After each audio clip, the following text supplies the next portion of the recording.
Mehribanlar iştahına açık olsun. Bir neşe aydınlardan koyma devam ediyoruz.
Yetayım görünümden kanadım Gül ırkını kanadım Ere vere vap yandı Ay Lukmanlı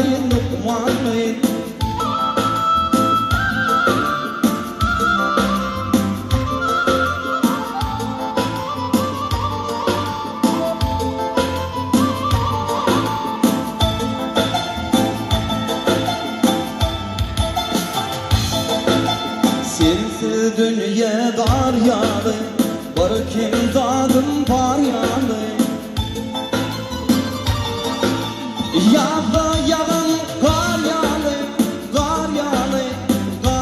yağlı Ere vere vak yandı Ay Lukmanlı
Aylanıp yer yüzünden Taparın men hükmandı